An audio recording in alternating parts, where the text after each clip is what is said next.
Shalom to all. It is Tuesday, April 25, 2023, and it is 8:54 p.m. Donc nous sommes le mardi 25 avril 2023 et il est 20h54. Alors, je vais vous lire ce verset.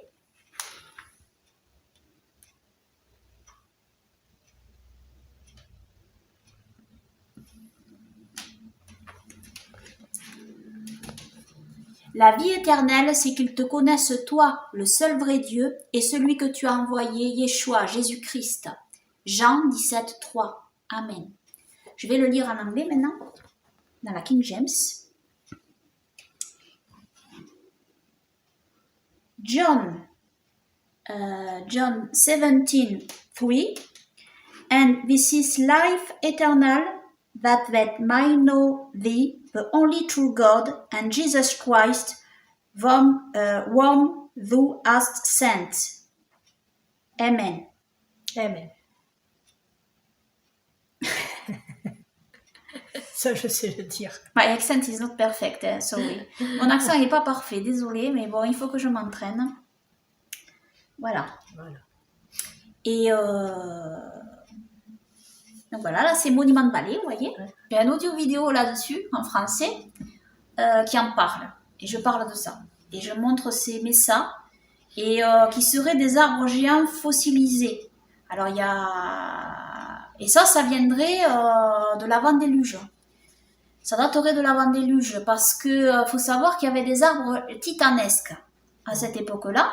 Et dans le livre d'Enoch, il y a des questions de ces arbres-là, et qui sont mentionnés, qui ont été arrachés par le déluge, envoyé par Dieu. Et il n'y a pas que moi qui parle de ça, il y a d'autres vidéos qui ont été faites là-dessus. Il y a des gens qui partagent cette théorie aussi. Et Monument Valley, c'est vrai que ça ressemble à ça. Mais dans le monde, il y a d'autres messas.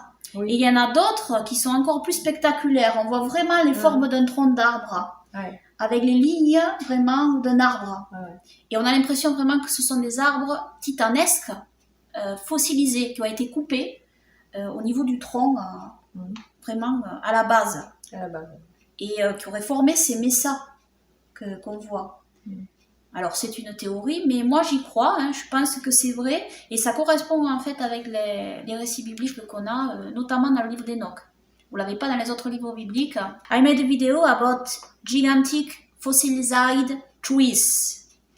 And I believe that this mesa, like in Monument Valley and in other mesa in the world, are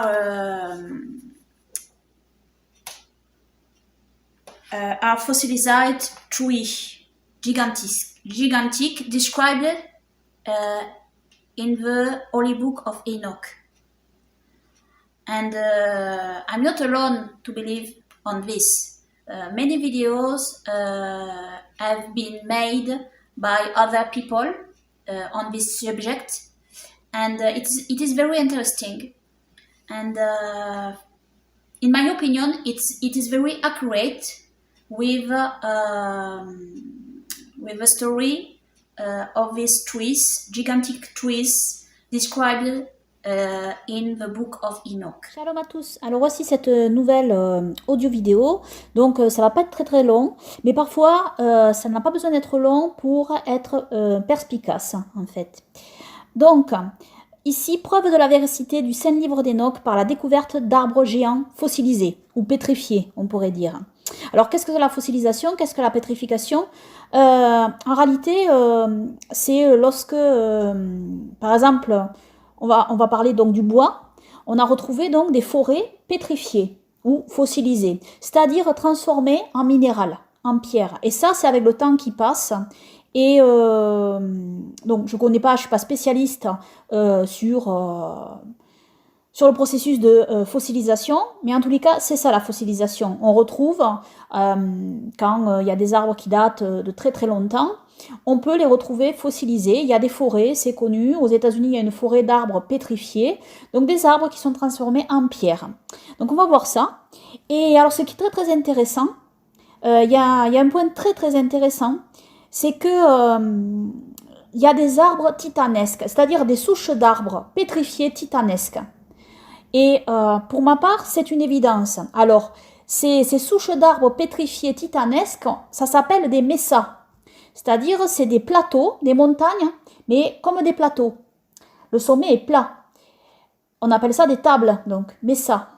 Et là, il y en a une qui est, c'est flagrant en fait, c'est une mesa, et vous la voyez sur cette image d'illustration ici.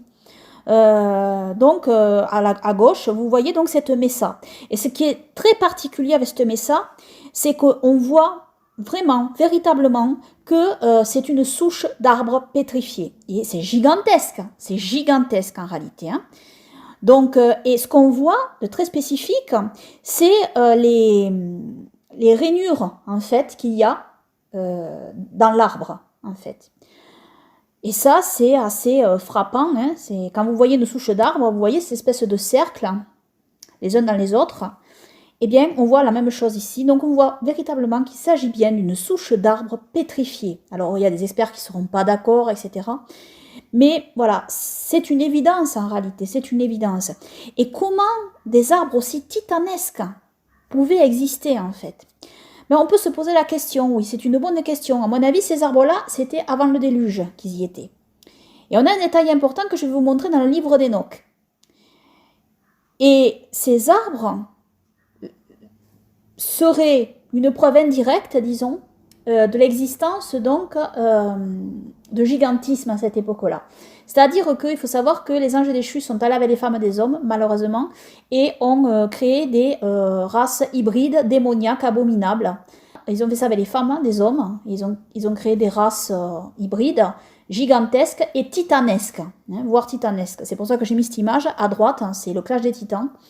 Et titanesque, c'est-à-dire que ces géants, ces grands géants, comme il est écrit dans le livre d'Enoch, mesuraient des kilomètres de haut, en fait. Hein. C'est l'équivalent de certains immeubles très très hauts, en fait. Alors, on peut se dire, c'est quand même, c'est énorme, quoi. Comment on peut croire que ces êtres pouvaient exister? En fait, ben, c'est un fait, et à Qumran, ce qui est intéressant, c'est qu'on a retrouvé les mêmes mesures gigantesques, titanesques de ces géants, qui correspondent en fait au livre d'Enoch retrouvé en Éthiopie. Parce que le texte grec du livre d'Enoch a des dimensions plus petites. Mais à Qumran, on a retrouvé les dimensions les mêmes, titanesques, que l'on a retrouvées dans le livre d'Enoch version éthiopienne. Ce qui confirme la version éthiopienne en réalité. Hein.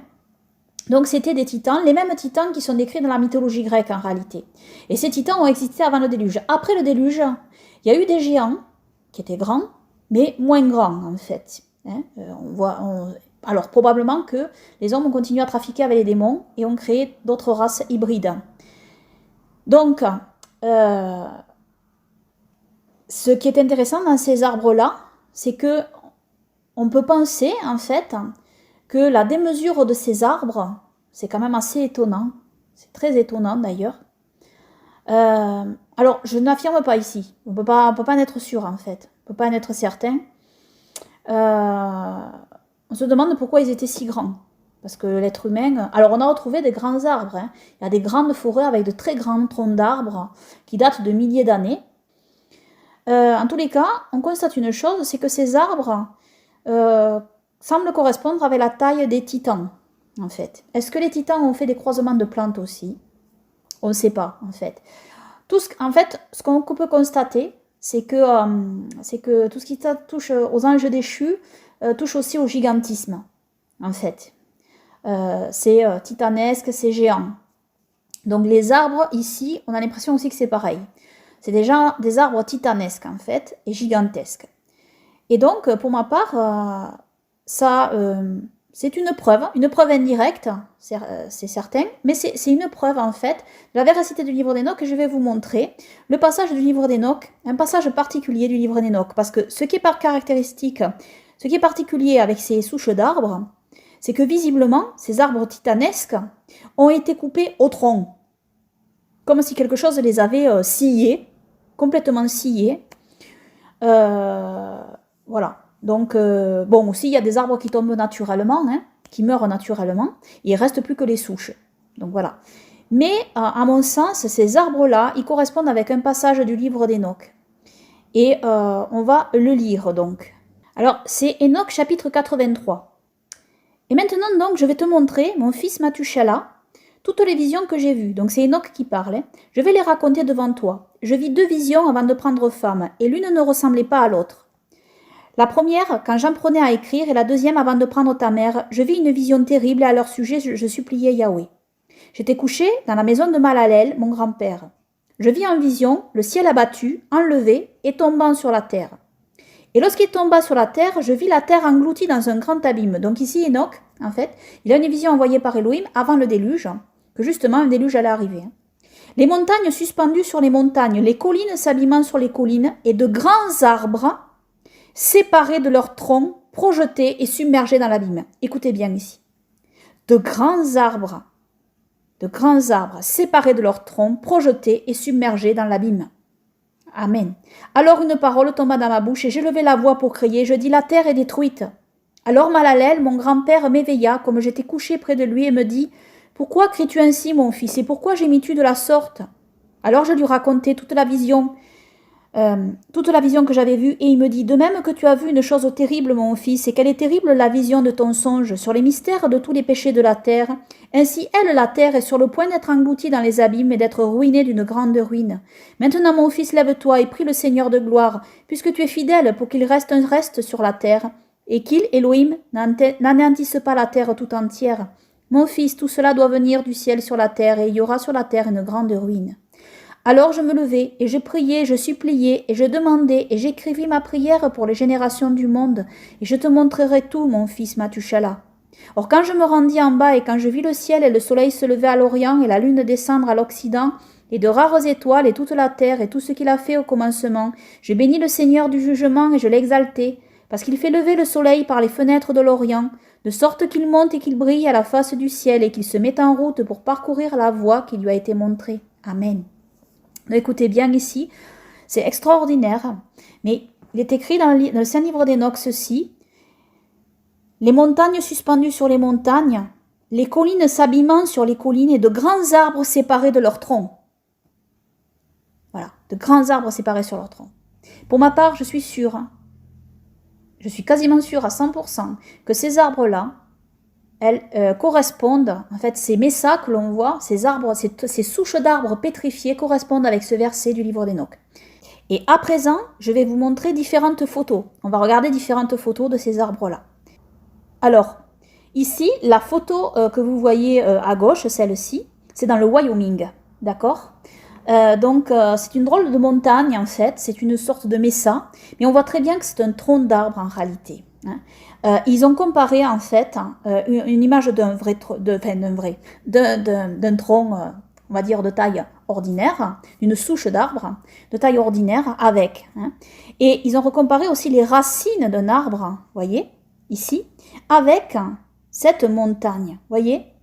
En fait, c'est de la fossilisation ici que nous voyons, hein. Voilà. Ça, c'est quand même, voilà. Ici, voilà, encore un autre exemple ici. Ça ressemble à une souche d'arbre, en réalité, qui est fossilisée, pétrifiée. Il faut savoir qu'il y a le déluge qui est venu aussi. Je pense que l'eau a un rôle dans la pétrification aussi, dans la fossilisation. Je ne suis pas spécialiste sur la question, mais voilà. Alors ici, c'est dans un autre pays, hein, c'est un plateau qui est connu aussi. Voilà, ici. Bon, voilà la photo que je vous ai montrée. Celle-là, pour ma part, c'est la plus parlante parce qu'on voit très bien que sur le plateau, alors cette mesa se trouve en Tunisie.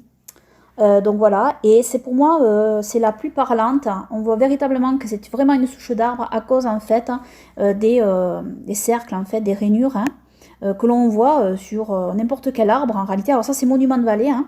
Alors il est possible là ici que Monument de Vallée aussi ce soit des troncs en fait, des souches de troncs d'arbres en réalité, et qu'en réalité cet endroit était une forêt d'arbres gigantesques, titanesques en réalité. C'est une possibilité. Ce qui est intéressant, c'est que dans ces régions-là, je crois que c'est dans ces régions-là, hein, aux États-Unis, on a retrouvé dans ce genre de désert, en fait, on a retrouvé beaucoup de fossiles de dinosaures. Et pour ma part, revoir l'étude que j'avais fait sur le sujet. Pour ma part, les dinosaures, en fait, à l'origine, je ne crois pas que ces créatures gigantesques aussi, c'est pareil, hein, il y a une histoire de gigantisme, ont été créés directement par Elohim, mais que ce serait donc des croisements faits par les anges déchus. C'est mon opinion, je ne suis pas la seule à le penser, mais bon, c'est mon opinion. J'en suis arrivée aussi à cette conclusion. C'est ce que je crois. Parce qu'on sait que les anges déchus ont fait des croisements abominables avec les animaux aussi. Donc voilà, c'est une possibilité que donc les dinosaures aient été créés aussi sur des croisements abominables. C'est une possibilité, voilà, je dirais. Et c'est étrange que, voilà, dans ces régions, on ait aussi retrouvé ces fossiles de dinosaures. Alors, je ne sais pas si c'est à Monument Valley, mais je sais que c'est dans des régions comme ça, désertiques aux États-Unis, qu'on a retrouvé pas mal. Il y a plusieurs déserts qui se touchent aux États-Unis, là, d'état en état, en fait. Donc, voilà. Mais là, c'est possible que c'était, en fait, une forêt d'arbres titanesques fossilisés. Voilà, encore un. Et alors voilà, ça c'est la photo que je vous ai montrée tout à l'heure dans le Wyoming. Ça c'est assez parlant quand même, je trouve. On voit véritablement aussi que c'est un arbre en fait. C'est un arbre pétrifié et assez grand quand même. Hein. Assez grand, vous voyez. Alors je ne sais pas si vous pouvez, en voyant en fait cette souche d'arbre pétrifié, vous pouvez imaginer la taille de l'arbre. C'est titanesque en réalité. Est-ce que vous pouvez imaginer la taille de cet arbre? Donc, les titans, ça paraît impensable comme ça, la taille qu'ils avaient.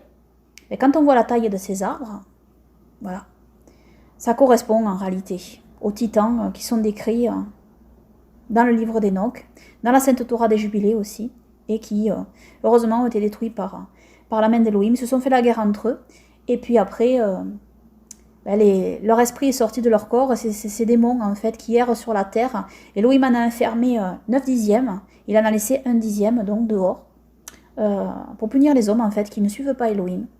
Mais à la fin des temps, ils seront tous enfermés. Voilà. Donc ici, encore une fois, cette même en fait montagne dans le Wyoming est à côté une souche d'arbres. Voilà. Là, c'est un parc aux États-Unis où il y a donc des arbres pétrifiés. Alors là, les experts reconnaissent que ce sont bien des arbres qui ont été pétrifiés, donc transformés en pierre. Hein. Donc, vous voyez, c'est pas quelque chose qui est... c'est quelque chose qui est connu. Hein. C'est connu. Donc voilà, là encore une comparaison, hein, voyez, entre ces messas, qui sont gigantesques, titanesques en fait, et des troncs, des souches d'arbres en réalité. Et quand on lit voilà, le livre d'Enoch, c'est assez extraordinaire de voir que ça correspond en fait. Alors, il y en a certains en fait qui voient dans les montagnes aussi des géants pétrifiés, parce qu'on peut se demander si on retrouve, si des gens n'ont pas été pétrifiés, de la même manière qu'on retrouve ces arbres titanesques. Alors c'est vrai qu'il y a des montagnes qui ont des silhouettes, on va dire, de tête. Mais bon, là, je dirais, pour moi, c'est pas vraiment prouvé à 100% en réalité. Parce que c'est comme dans les nuages, vous voyez. On peut voir des formes dans les nuages, etc. Et il y a le travail aussi de l'imagination humaine, en fait. Hein. Ça, c'est pas une preuve, en réalité. Voilà, tout simplement. Et les montagnes, c'est pareil. On peut voir des silhouettes, mais c'est pas forcément des géants, quoi. Parce qu'il y a aussi les montagnes que Dieu a créées. Dieu a créé aussi les montagnes, d'accord? Toutes les montagnes ne seraient pas des géants, des titans pétrifiés. Par contre, là, il y en a un. Alors, je sais pas où c'est exactement. Pour moi, c'est un peu plus parlant, là, cette silhouette-là. Alors, je sais pas, et j'en sais rien, mais ça y ressemble, en fait. On dirait quand même le corps. Ça serait un titan, donc. Hein, c'est pas un homme, hein. Ça serait un titan, un mutant, qui serait pétrifié, vous voyez, la tête. Donc là, on voit la silhouette d'un titan qui est allongé. On voit même la main en bas. Enfin, on a l'impression de voir une main en bas, en bas à droite. Quelqu'un qui est allongé, recroquevillé, en fait. Ça, c'est assez... oui, c'est ce qui me convaincrait, je vais vous dire, le plus d'une silhouette, en fait, d'un géant pétrifié et qui ressemblerait à une montagne, en fait. Les autres, c'est vrai qu'on peut y voir des silhouettes, mais c'est pas évident, quoi. Ça peut être aussi le fruit de notre imagination. Par contre, les arbres, les arbres titanesques là, que je vous ai montrés, pour ma part, ça c'est beaucoup plus tangible, hein. C'est beaucoup plus évident en fait. Surtout la Messa que j'ai montré qui est en Tunisie. Voilà. Ensuite, bon, après il y a aussi les empreintes hein, qu'on a retrouvées fossilisées en fait, comme celle-ci. Hein. Donc voilà, déjà, ça c'est quand même plus une preuve. Ça, je crois que c'est en Afrique en fait, que ça a été retrouvé. Visiblement, l'empreinte, elle a été fossilisée. Il devait y avoir de la boue, et donc voilà, on voit quand même voilà, un pied gigantesque. Hein. C'est authentique en fait, hein, c'est pas trafiqué. Par contre, l'image de gauche là, ici, je sais pas si elle est authentique, mais je l'avais trouvée sur internet déjà. Donc je la partage aussi, parce que voilà, si le couteau est véritable ici, on peut imaginer la taille de celui qui portait le couteau. Hein. Donc voilà, pour ma part, voilà ce que je voulais vous partager sur ce point. Je trouve que c'est une preuve, cette fois-ci, on va dire, archéologique, de la véracité du livre d'Enoch. Moi, j'y crois. Je n'ai pas besoin des preuves archéologiques, j'y crois. Je sais que le livre d'Enoch, le Saint-Livre d'Enoch, est inspiré par Elohim et que c'est vrai. Je sais tout ça, la Sainte Torah des Jubilés également, ainsi que la Sainte Torah de la Genèse, bien évidemment. Hein. Donc voilà, mais je voulais vous partager cela. Que toute la gloire, les honneurs, l'adoration, les louanges et les remerciements reviennent seulement à Yahweh, Yahoua, Yehoshua, notre Elohim, notre roi, pour l'éternité, et que son règne glorieux vienne, et que nous demeurions toujours dans la sanctification et dans sa paix parfaite et sa sécurité parfaite près de lui. Yahweh, Yehoshua, notre Elohim, notre roi, pour l'éternité. Amen, amen.